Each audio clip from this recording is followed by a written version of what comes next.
And it wouldn't make any sense to try to buy a land if you're not going to get the right documentation.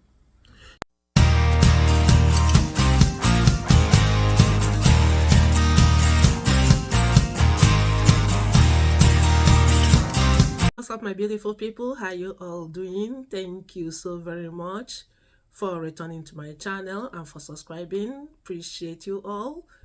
Trust me, it goes a long way. Thank you so much for supporting me. If you haven't subscribed already, could you please push the red subscribe button and the black notification bell to get my videos. So this video is part of my Abuja Nigeria series.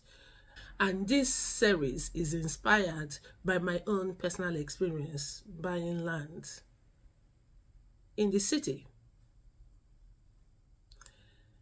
And I want to share my experience. It's not a negative experience, but I just want you to understand the process of buying land in that city. Because of course, buying a land is completely different from buying a home. At least the ownership of the home is well established. Land is not like that. Land documentations is very complicated. And there is a bunch of land scam out there and land fraud.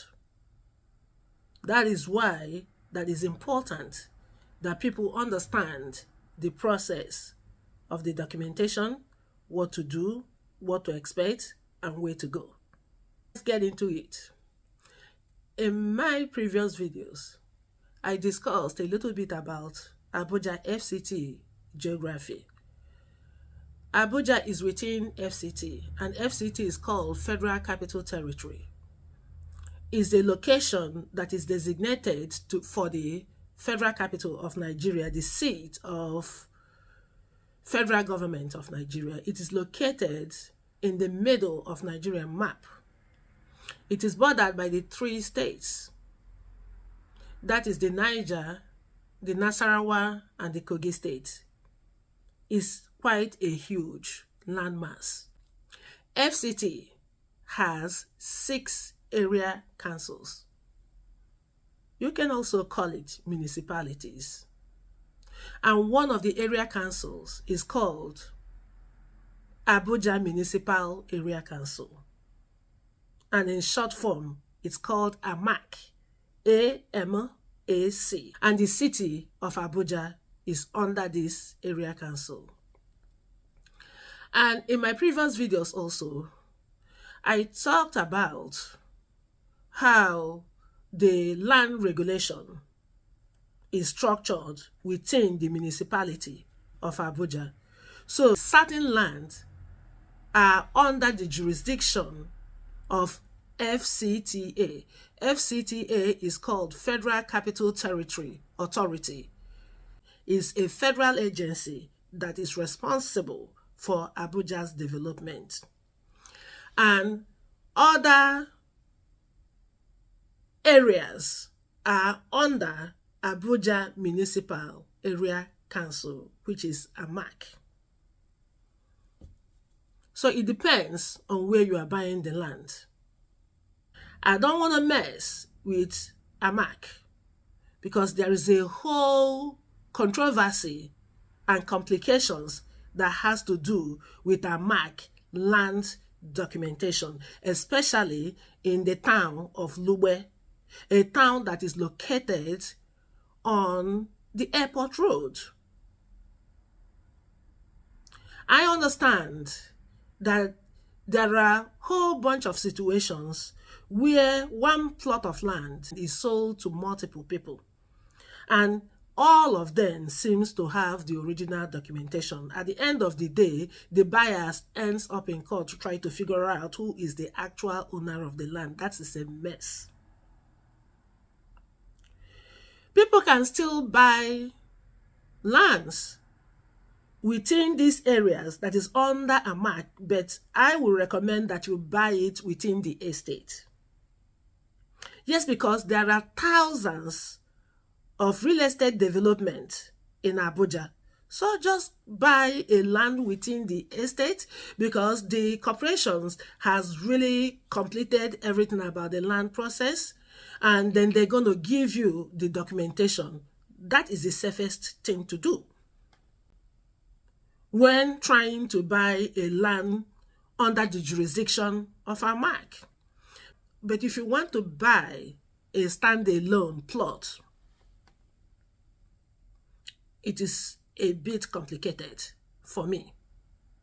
I'm not interested in buying a plot within the estate development. I don't like estate for many reasons. So, I am going to discuss the process of land documentation with the FCTA, the federal government. That is what I dealt with. I don't know the process of AMAC documentation, but all I heard about it was, horror and terrifying, and I don't care, and I don't want to deal with it. So I purposely chose to find a land within the federal government jurisdiction. So, and this is what I'm going to be discussing now. Now, the federal government is more organized because they have a particular department under FCTA that they call AGIS, and it's called Abuja Geographical Information System, AGIS, AGIS.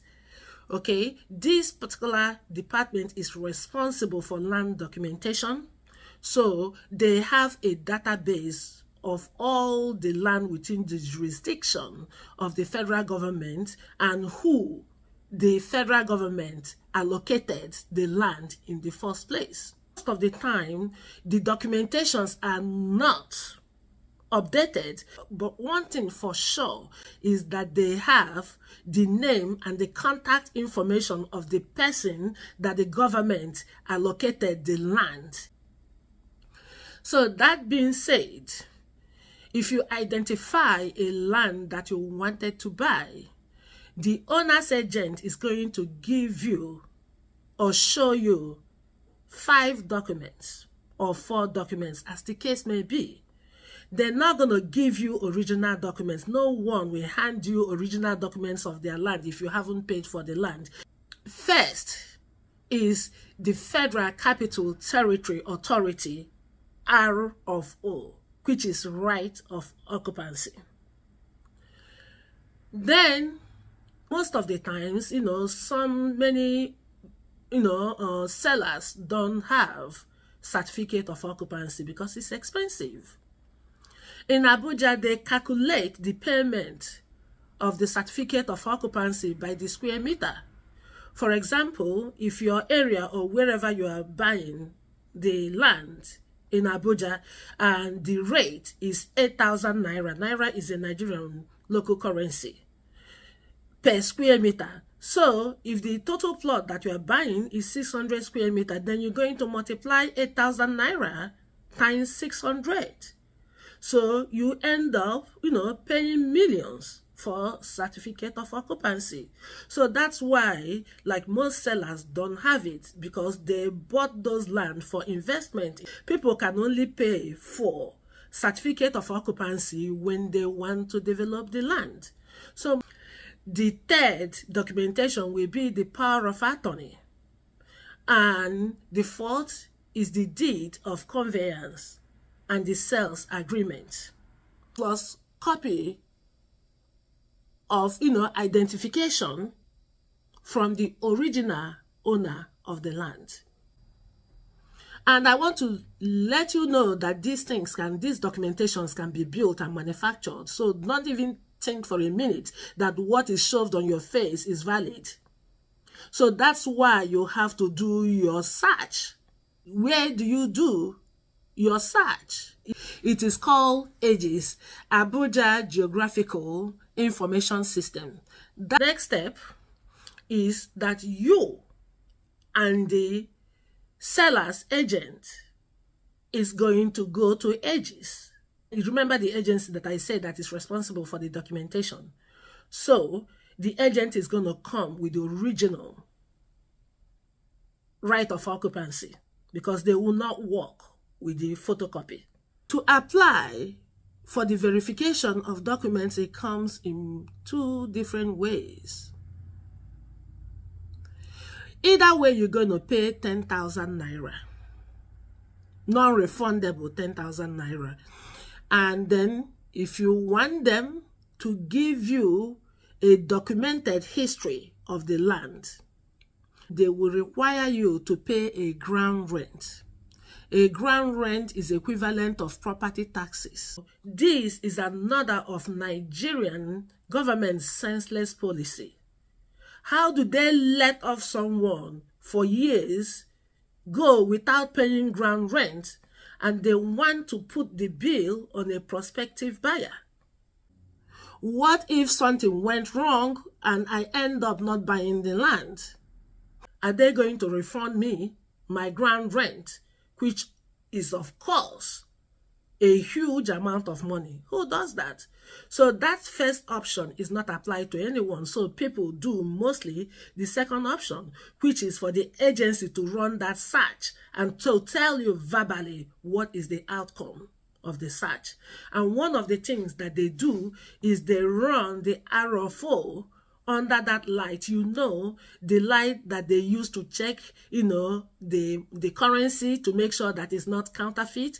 I'm not sure the name of that light. Please, if you know, tell me on the comment section. So they will run that document under that light to be able to determine the validity or authenticity of it. Because as I tell you, all these documents can be built, they can be created, they can be manufactured. So that's why you have to go extraordinary miles to check out the authenticity of these documents. If you want, and it's absolutely necessary, you can ask the contact information of the direct allottee. What they call direct allottee in Nigeria is the person the federal government allocated that land, the person whose name appears on the right of occupancy. That is what they call direct allottee. Even if they don't have any other buyer's name updated on their system, they're always going to have the information, the contact information of the person that the federal government allocated that land. Get that information, get their phone number. Hopefully they are still alive. Call them. Meet with them. They're going to give you their identification. It's either going to be either their passport or their driver's license or the national identification number. Any of this documentation can be verified by their issuing agency. Then ask the direct allottee to give you a direct power of attorney and deed of conveyance. Because don't make mistake thinking that because that the RFO is certified original after they tested it in the light, don't assume that all the other documents like the power of attorney and deed of conveyance are, authentic. Because someone can steal someone's original RFO and sold that land, giving a fake power of attorney. So that is why, if it is possible, you have to cut off all of the documents they have been passing. Because remember the documents that I told you that get passed from the first buyer of the land to the last buyer. It could be possible that the document that is being passed are not authentic. So that is why it's important to reach out the person who the government, gave the land, the person whose name appeared on the RFO, and have that person give you a direct power of attorney and deed of conveyance. Then you get yourself covered. Even if, like, the other documents are fake, that has nothing to do with you. Thank you so very much, my people. If you haven't subscribed already, could you please hit the subscribe button and the black notification bell? Please like, share this video, spread this awareness to save someone else from being ripped off from their hard-earned money, because these lands are very expensive and the land scam, it's very real and quite common. Okay, so thank you. I appreciate your time and your audience. I will see you in the next episode. Peace.